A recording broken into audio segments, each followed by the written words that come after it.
«¡Devuélveme el plato, inútil!», me gritó con una furia tan brutal que las copas temblaron sobre la mesa. Su voz rebotó contra las paredes del restaurante más exclusivo del centro de Madrid, haciendo que hasta el pianista se detuviera en seco. Yo me quedé inmóvil, con la bandeja en la mano, mirando los restos del plato de lubina a la mantequilla que acababa de servirle. No tenía ni un segundo de retraso, no se había enfriado, no faltaba nada. Pero él lo había lanzado al suelo como si fuera basura. Los cuchicheos empezaron a crecer en las mesas cercanas. Nadie se atrevía a intervenir, pero todos miraban, algunos con lástima, otros con morbo, y los más cobardes, con satisfacción por no ser ellos los humillados. Yo me incliné para recoger el plato roto mientras su copa de vino, aún intacta, brillaba con el reflejo del candelabro. Él era uno de esos hombres que entraban en un lugar y todo cambiaba. Las luces parecían enfocarlo, los camareros apretaban sus nudos de corbata, el jefe de sala salía corriendo a recibirlo con una sonrisa forzada.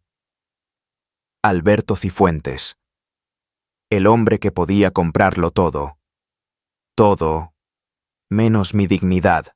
Ese instante, ese grito, esa humillación pública, fue el principio del fin. No solo para él, también para mí. Porque lo que ocurrió después convirtió mi vida, y la suya, en una tormenta imposible de detener. Me llamo Isabel Serrano, y si alguna vez soñé con servir en el restaurante más lujoso de Madrid, fue solo para asegurarme de que mi madre tuviera una cama limpia y medicamentos a tiempo en la residencia San Rafael. No por vocación, no por amor al servicio. Lo hacía porque no tenía otra opción. A los 27 años, mi vida se dividía entre 3 turnos. Uno aquí, donde los ricos me trataban como aire, otro limpiando oficinas por las noches, y los domingos, cuidando niños que ni me saludaban. El día que Alberto Cifuentes entró al restaurante, todo el personal pareció cambiar de postura. La tensión se respiraba como el humo de la cocina. Todos sabían quién era. Todos habían oído hablar de él, el magnate de los fondos de inversión, el que salía en portadas con políticos y en escándalos con modelos. Yo, en cambio, solo lo conocía de nombre. Nunca me interesó demasiado la gente que construye castillos sobre los escombros de los demás. Pero esa noche, cuando entró con sus guardaespaldas y su perfume caro, supe que era diferente. No por lo que vestía, ni por cómo caminaba. Fue su mirada, vacía, cortante, como si cada persona en esa sala fuera una simple extensión de su servidumbre. Me tocó servirle a mí. Mala suerte, dirían algunos. Maldición, pensé yo. Pidió sin mirar la carta. Había exigido un menú exclusivo, una lubina traída esa misma mañana desde Galicia, cocinada al punto exacto, con una salsa de mantequilla blanca que no debía separarse. Lo pidió con esa voz de quien no pregunta, de quien ordena sin esperar respuesta. Le dije que sería un placer atenderle. Mentí. No sentía placer. Sentía una rabia seca que me quemaba el estómago, pero había aprendido a tragarla con una sonrisa. Mientras caminaba hacia la cocina, escuché que uno de sus acompañantes comentaba algo sobre la compra de propiedades en el sur. «Ya tenemos casi cerrado lo de San Rafael», dijo con sorna. Me detuve un segundo. ¿San Rafael? No podía ser. Pero no era momento para pensar en eso. Preparé el plato con la máxima precisión. Lo coloqué sobre la bandeja con las manos firmes, aunque dentro de mí algo empezaba a temblar.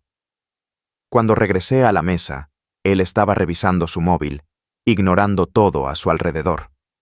Me acerqué con la mejor postura, dejando el plato justo delante de él, con una presentación impecable. Entonces, sin levantar la vista, dijo: «Has tardado demasiado. El plato acaba de salir del horno, señor. Está a la temperatura perfecta». Fue entonces cuando lo hizo. Con un gesto rápido, casi sin mirar, empujó el plato con el dorso de la mano. La porcelana giró en el aire y se estrelló contra el suelo. Un grito seco. «¡Devuélveme el plato, inútil!». Yo me congelé. Las conversaciones se apagaron. Sentí la mirada de todo el restaurante clavada en mi nuca. El jefe de sala no se movió. Nadie lo hizo. Recogí los restos del plato con las manos desnudas, temblando, cortándome sin darme cuenta. Él sonrió. No fue una sonrisa amable. Fue la de alguien que acababa de demostrar su poder. El hombre más rico de la sala acababa de reducirme a cenizas. Al menos, eso creyó él. Cuando volví a la cocina, el chef me miró en silencio. Quiso decir algo, pero se contuvo. Nadie quería problemas con Cifuentes. Ni siquiera los que llevaban 20 años en el oficio. Yo tampoco los quería. Pero esa noche, algo se rompió dentro de mí. No era solo un plato de lubina. Era mi dignidad, mi límite. Y aunque no lo sabía aún, ese límite estaba a punto de llevarnos a todos al borde del colapso. Seguí trabajando como si nada, con la respiración entrecortada y los nudillos aún ensangrentados por haber recogido los fragmentos del plato.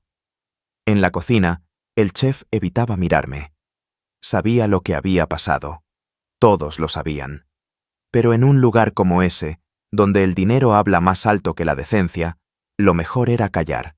Intenté convencerme de que todo era un mal rato, que solo tenía que terminar el turno, llegar a casa, quitarme los zapatos y dejar que el cansancio venciera a la rabia. Pero algo me decía que no era tan simple. Había escuchado aquel comentario sobre San Rafael, y aunque la mente me pedía ignorarlo, el corazón se me había disparado como si presintiera una desgracia. Aproveché el cambio de platos para pasar cerca de la mesa de Cifuentes. No miré, solo escuché. Y ahí estaban otra vez, las palabras que confirmaban mis sospechas. ¿El contrato de la residencia está ya firmado? Sí, esta semana se cierra.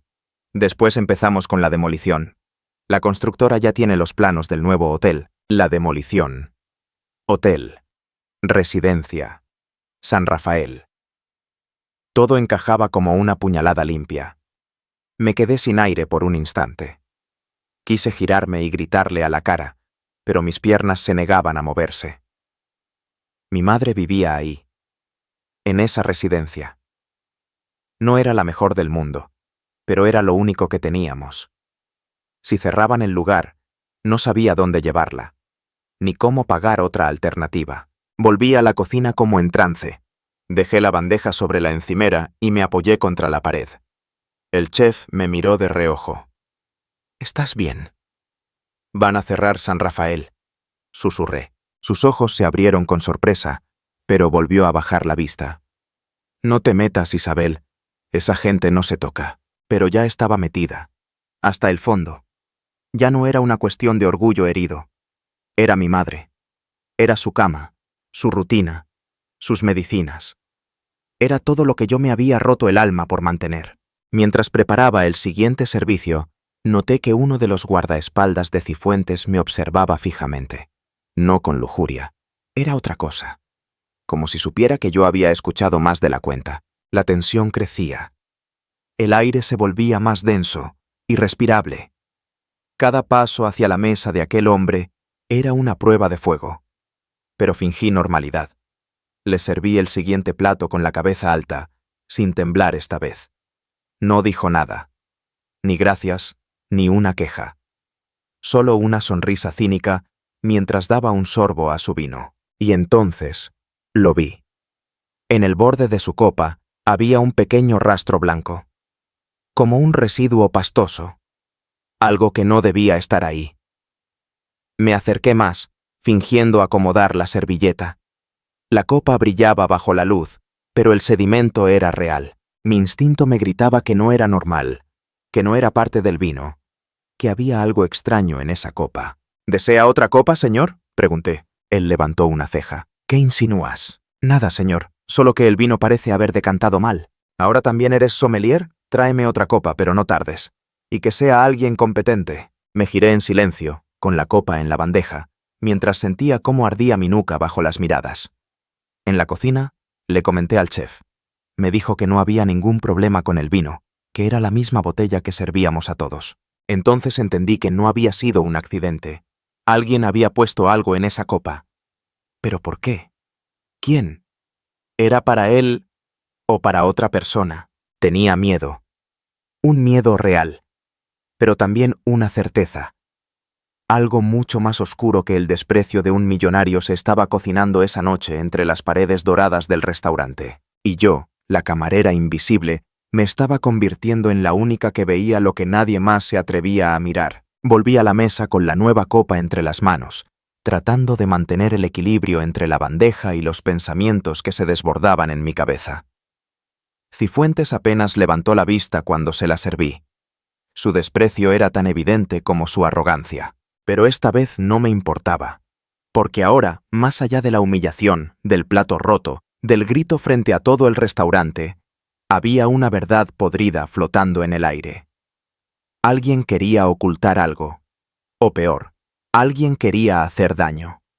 Y yo, sin quererlo, me había convertido en testigo. Los minutos siguientes transcurrieron con una tensión insostenible. Cifuentes conversaba con sus acompañantes como si fueran socios en una guerra secreta. La conversación giraba en torno a licencias de construcción, alcaldes corruptos e informes médicos falsificados para declarar inviable el geriátrico San Rafael. Cada palabra era una cuchilla. Yo no era nadie en ese lugar. Una mesera, una mujer más entre bandejas, pero conocía esa residencia mejor que nadie. Sabía que los pasillos olían a lavanda, que el enfermero mayor siempre tarareaba flamenco, que a las 8 en punto ponían el noticiero para los pacientes de Alzheimer. Sabía que ahí vivía mi madre, y que ellos estaban planeando borrar todo eso como si no valiera nada. Cuando volví con los postres, una nueva orden me aguardaba. Ve tú misma a buscar el licor, quiero que seas tú quien lo sirva. No era costumbre. Normalmente lo hacía el sommelier, pero no estaba en condiciones de discutir. Así que fui. Y cuando regresé, lo encontré inclinado hacia uno de sus asistentes, susurrando algo entre risas. Entonces, sin previo aviso, ocurrió lo impensable. Cifuentes se levantó bruscamente, tomó una servilleta y la tiró sobre mi bandeja. «Esto está sucio. ¿Qué clase de servicio es este?» No lo estaba. Era perfectamente limpia. Lo sabía. Todos lo sabían. Pero él necesitaba un nuevo espectáculo. «Disculpe, ¿puedo traer otra de inmediato?» «No». Su voz fue como un látigo. «Tú no puedes traer nada. No sirves ni para llevar una servilleta sin mancharla. ¿Qué clase de gentuza contratan en este sitio?» El murmullo del salón creció como una ola. Algunas personas giraron la cara. Otras fingieron que no oían. «Pídeme perdón», dijo. «Ahora». «¿Perdón por qué, señor?» «¿Encima preguntas? Basta, lárgate de mi vista». El silencio fue absoluto. El jefe de sala no apareció. El encargado de turno miraba desde lejos, paralizado. Nadie, absolutamente nadie, hizo nada. Y entonces, por primera vez en años, sentí algo más fuerte que la necesidad de conservar el empleo. Más fuerte que el miedo a no poder pagar la medicina de mi madre. Sentí dignidad. Me enderecé, dejé la bandeja sobre la mesa de apoyo y lo miré directamente a los ojos. Él no se lo esperaba. Su rostro cambió. Ya no sonreía. «¿Sabe qué, señor Cifuentes? Usted tiene todo el dinero del mundo, pero no tiene educación, ni respeto, ni siquiera un poco de humanidad. Lo que usted lanza al suelo cada noche no es un plato. Es la dignidad de quienes no pueden responderle hasta hoy». El sonido de mi voz reverberó en las paredes de mármol. Un par de copas tintinearon por la tensión. Las manos de los otros camareros temblaban.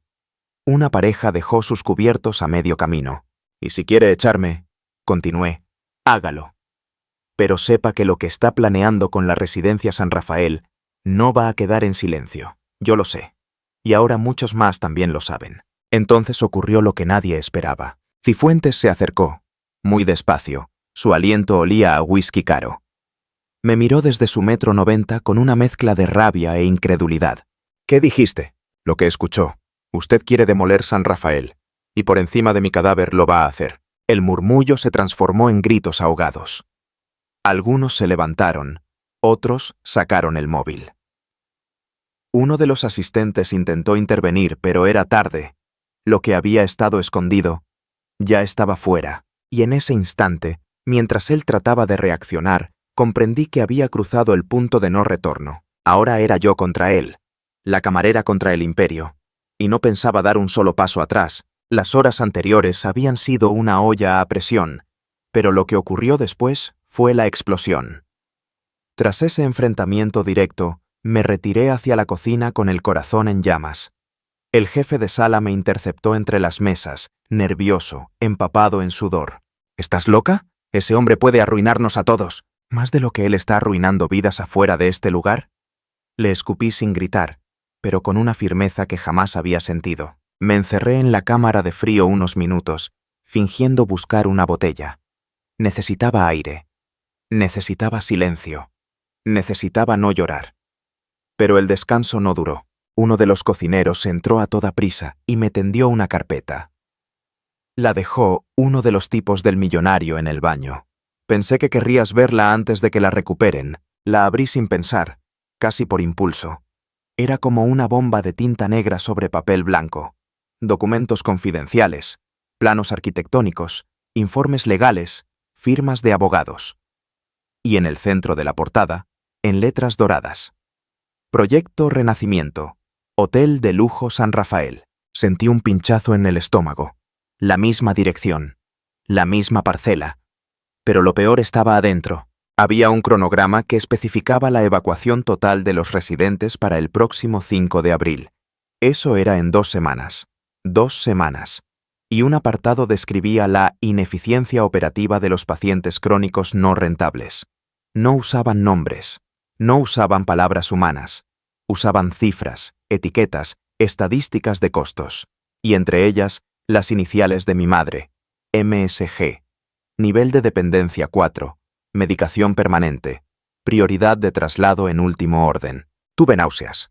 Quise gritar. Quise romper todo. Pero no lo hice. Me limpié el rostro, cerré la carpeta y salí al pasillo como si llevara una bandeja de pan.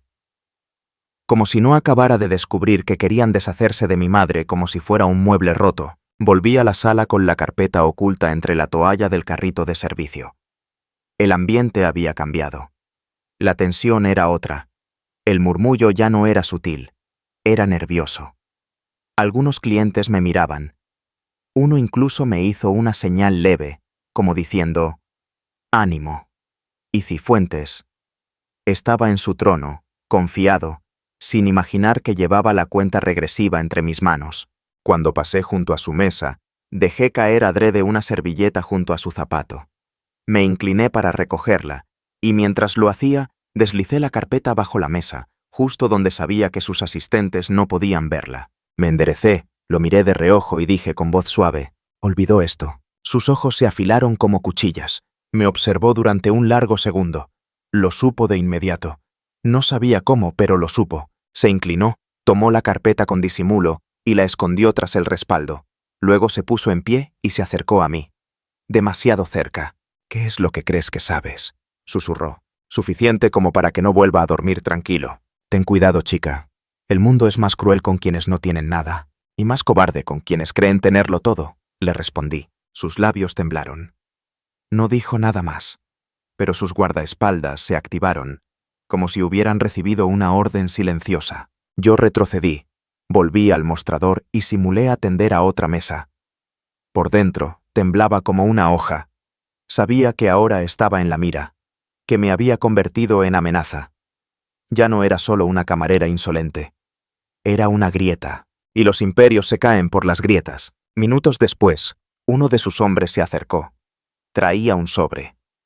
Me lo tendió sin palabras. Dentro había una tarjeta con solo 2 líneas. «No, Hables, no denuncies, esto no te conviene». Y debajo, una transferencia bancaria a mi nombre, 25.000 euros. Respiré hondo.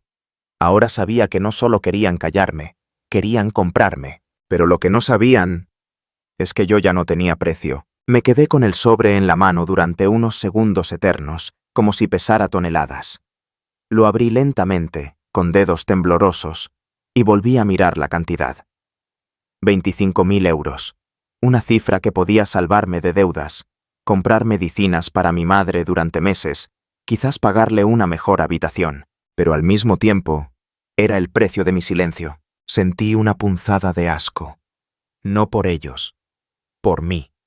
Porque por un segundo real, punzante, lo consideré. Porque durante un instante maldito pensé: ¿y si acepto? Pero justo entonces recordé la última vez que vi a mi madre reír. Fue hace 2 semanas, cuando una voluntaria le llevó un casete viejo de coplas. Aunque ya apenas reconocía mi cara, tarareó cada estrofa. Y en ese recuerdo encontré la respuesta. No iba a vender lo único que aún me mantenía viva, la dignidad. Crucé el salón con paso firme, me acerqué a la mesa de Cifuentes y dejé el sobre su plato, aún con restos de postre. No dije una palabra, solo lo miré a los ojos, y luego me giré hacia el centro del restaurante. El murmullo volvió, los móviles se alzaron, y yo, con la voz más clara que jamás había usado, dije: «Señoras y señores, les pido disculpas por interrumpir su cena. Pero lo que estoy a punto de decir no puede esperar más». Un silencio denso cayó sobre las mesas. Nadie respiraba. «Mi nombre es Isabel Serrano. Trabajo aquí desde hace 3 años. Hoy he sido insultada, humillada y sobornada por este hombre», dije, señalando a Cifuentes. «¿Por qué? Porque descubrí sus planes para demoler la residencia San Rafael y convertirla en un hotel de lujo». Alguien dejó caer un tenedor. Cifuentes se puso de pie con brusquedad. «Esto es una locura, no le hagan caso. En esa residencia viven personas mayores, personas como mi madre, con Alzheimer. Él quiere echarlos a todos sin avisar, sin importarles nada. Los llama no rentables». Saqué la carpeta del carrito y la levanté en alto. «Aquí están las pruebas. Contratos, planos, transferencias. Y si alguien quiere una copia, tengo varias más». Una mujer del fondo gritó: «¡Eso es ilegal! ¡Mi tía vive allí!». Otra señora empezó a grabar. Un grupo de clientes se levantó de sus asientos y se acercó. El ambiente cambió en segundos. Ya no era una camarera solitaria contra un millonario, era una voz, que había encendido muchas otras. Cifuentes intentó acercarse a mí, pero uno de sus propios escoltas lo detuvo con un gesto sutil. «Hay cámaras», le susurró. «Demasiado tarde». Ya había móviles apuntando desde todos los ángulos. Un cliente, abogado, por la forma en que hablaba, tomó la carpeta de mis manos y la abrió sobre su mesa. «Esto es suficiente para abrir una investigación», dijo en voz alta. Cifuentes empalideció. No dijo nada. Solo apretó los puños, derrotado. Y yo respiré. Por primera vez en semanas, en meses. Respiré como quien acaba de salir de debajo del agua. El jefe de sala corrió hacia mí, pálido como una hoja. «Isabel, esto se nos va de las manos». «No, jefe. Se les fue de las manos desde que permitieron que nos pisotearan». Los aplausos comenzaron suaves. Luego, crecieron. Las cámaras seguían grabando. Cifuentes, en silencio, abandonó el restaurante con 2 guardaespaldas cubriéndole la cara. Yo me quedé de pie, entre mesas aún con migas de pan y copas medio vacías. Pero no me sentía una camarera más. Me sentía libre. Y lo que ocurrió en las siguientes horas, ni en mis sueños más absurdos lo hubiera imaginado. Porque una vez que una verdad sale a la luz, no hay millonario que pueda detenerla. Aquella noche, cuando todo pareció haberse detenido en el restaurante, el verdadero movimiento comenzó fuera de él. Las redes sociales estallaron en cuestión de minutos. Uno de los vídeos de mi declaración se volvió viral antes incluso de que yo llegara a casa. Tenía más de 800.000 visualizaciones en una hora.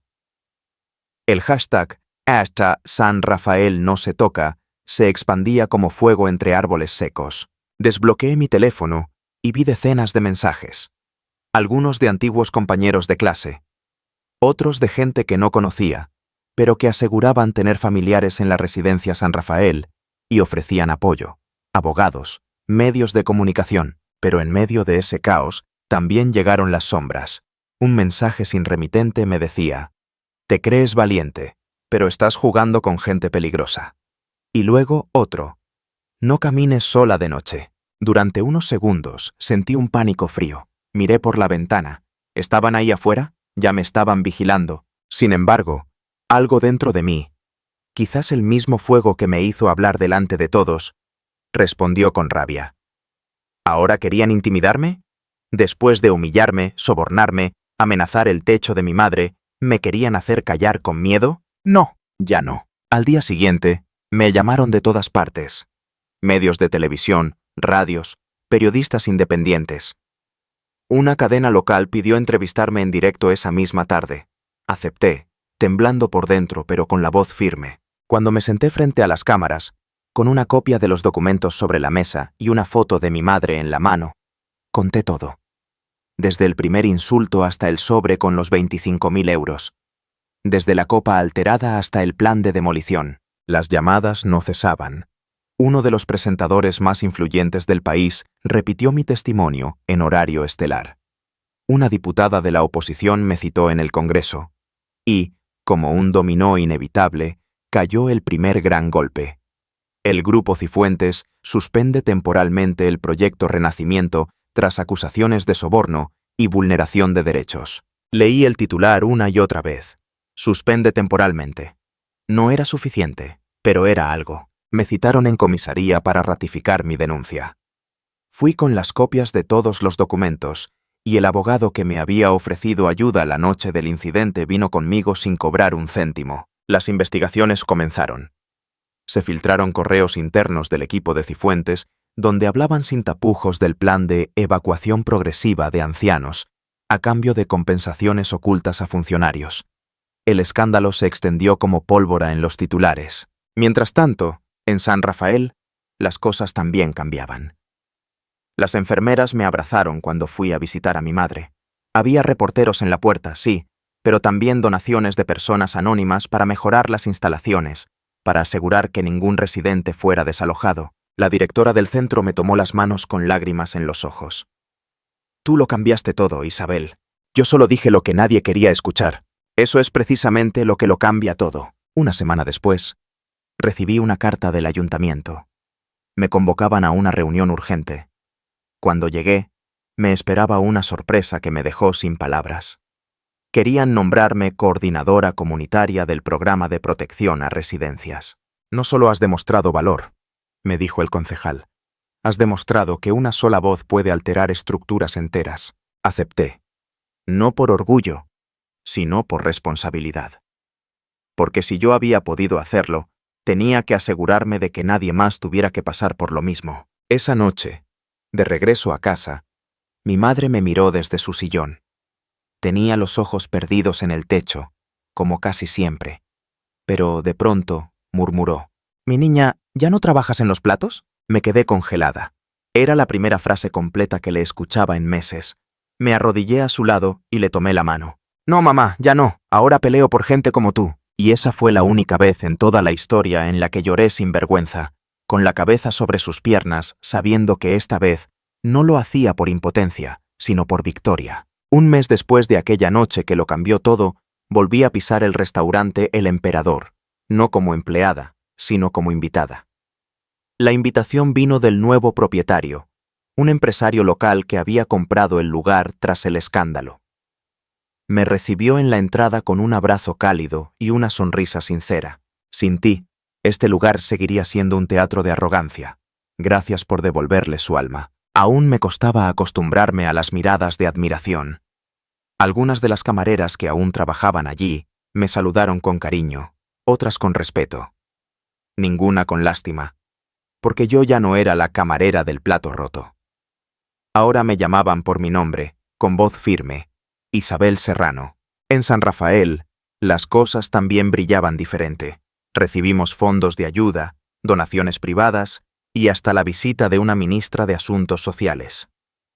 Las habitaciones fueron renovadas, se contrataron más enfermeras y, lo más importante, se garantizó por ley que ningún anciano podía ser desalojado sin una resolución judicial firme y una alternativa digna. Mi madre sigue allí. Hay días en los que no me reconoce, pero cuando le canto aquella copla antigua que tanto le gusta, me mira con una paz que atraviesa los olvidos. Y con eso me basta. A veces me preguntan qué me hizo hablar. ¿Qué me dio valor para enfrentar a un millonario frente a todo un salón lleno de miedo? La respuesta es simple. No fue el coraje, fue el amor. El amor por una madre que me enseñó, con cada sacrificio silencioso, que la dignidad no se negocia ni con millones de euros ni con amenazas. Aprendí que no hay que tener un apellido famoso ni un micrófono para cambiar las cosas. A veces basta con no bajar la cabeza. Basta con decir no. Basta con decir la verdad, aunque tiemble la voz. Y ahora, Si tú que estás viendo esta historia has llegado hasta aquí, te pido algo desde lo más profundo de mi corazón. Cuéntame, ¿alguna vez sentiste que querían callarte? ¿Alguna vez tuviste que elegir entre lo correcto y lo cómodo? Si esta historia te tocó el alma, regálale un me gusta. Y si crees que el mundo necesita más voces como esta, suscríbete al canal, porque aunque tú no lo sepas aún, también puedes ser la grieta por donde entra la luz. Gracias por escucharme. Gracias por no mirar hacia otro lado. Mi nombre es Isabel Serrano, y esta fue la noche en la que el millonario gritó, pero fue mi voz la que paralizó todo el restaurante.